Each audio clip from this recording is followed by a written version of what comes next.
What up, everyone?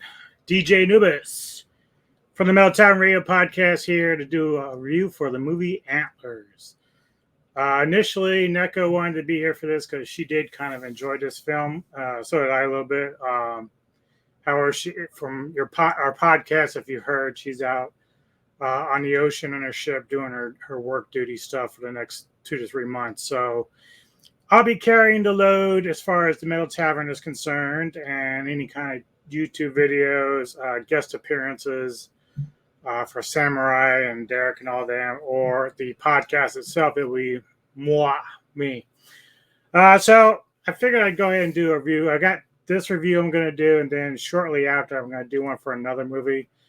Both movies have similar themes with the plot. They are different in their own way, but let's get into this one for Antlers from 2021, directed by Scott Cooper, stars Kerry Russell, Jesse Phenomas, Jerry T. Thomas, Graham Greene, Scott Hayes, Roy Cochran, and Amy Madigan.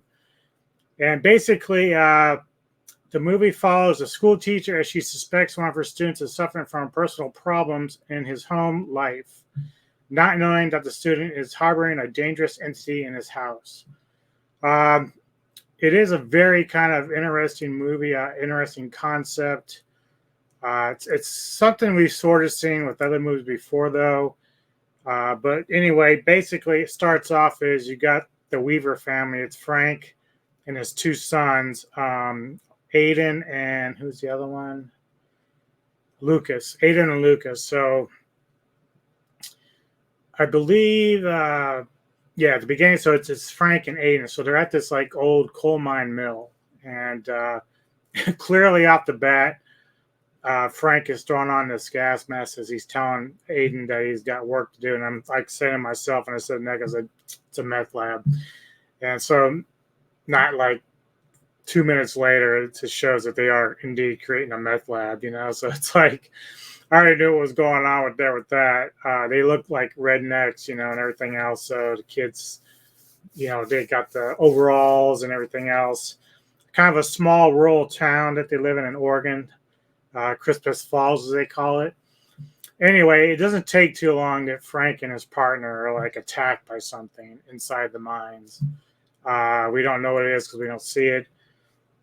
Shortly after Aiden kind of like walks in, the other son, Lucas, isn't there. So Aiden's the only one with his dad at that point. So Aiden walks into a very dark building where it leads to the mines, and we don't really hear much from him since it kind of switches to 3 weeks later. So Lucas, at this point, we're first seeing what's going on with Lucas, but he's at school.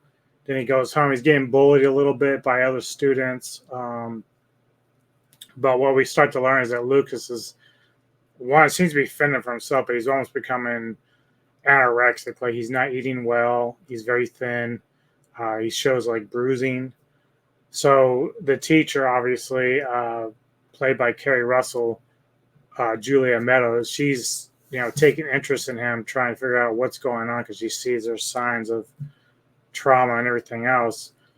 But Lucas is very standoffish. He's like, because at one point she's trying to follow him home because she's been trying to talk to his dad, trying to get in touch. So when she calls, no one answers the phone. So she'll call, or she'll go and she'll follow him, and then he leads her off to an ice cream parlor, and they both get ice cream. But he's very smart. He's like, don't follow me again. So we get to his house, and at this point, Julie Meadows approaches the principal and asks her to like look into the matter because something doesn't seem right. So, not to give you too much away, but the principal goes and visits the house. Something happens. We start to find out later on that Lucas is hiding something inside the house. He's got locked up. He goes and he hunts. He like finds like roadkill, dead animals, and he starts feeding whatever is behind the locked door.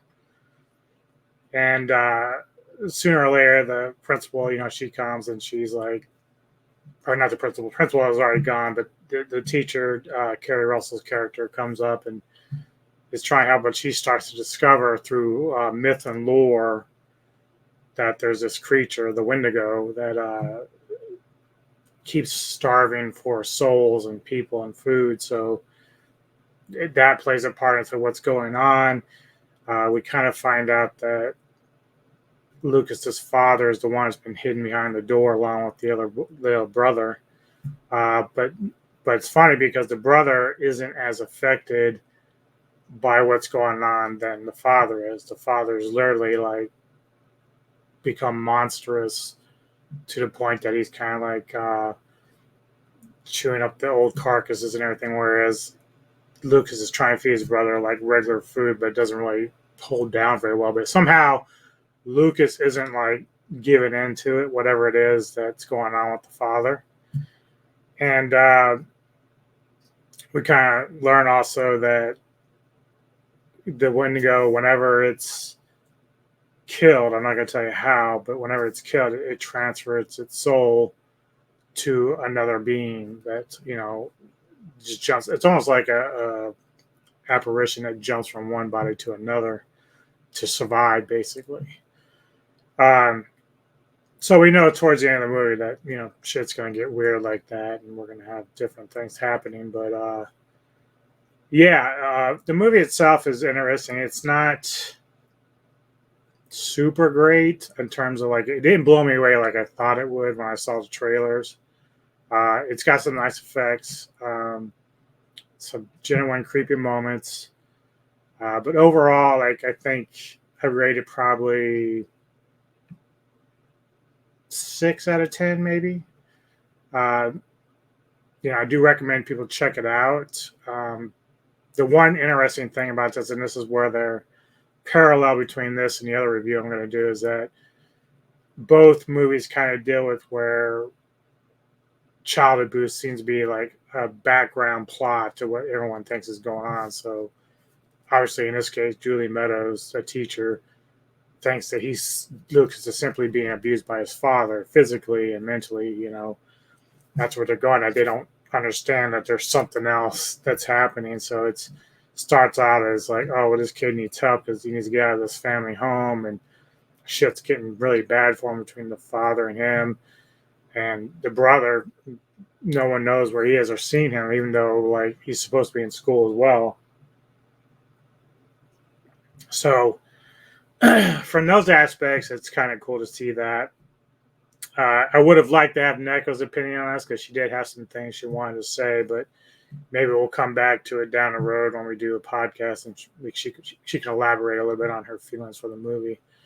Like I said, it's okay. The creature effects are cool. It's also very interesting, as I said, about the soul jumping and everything with the Wendigo, that when it happens, like there's certain things that happen while Lucas is being bullied or whatever. They're like, oh wow, okay, we know why that's happening now. So it's a little interesting, and it's so funny because again, the parallel between this and the other movie I'm going to do is very similar. Although I think the other movie does it just a tad better, but I'm going to get into that later with that. That's all it for Antlers. It's very cool. Again, just if you want something to, a good popcorn movie just to chill and check out, check it out. It's well acted. Just isn't breaking any new ground for me. So that's all I have to say, folks. Check it out.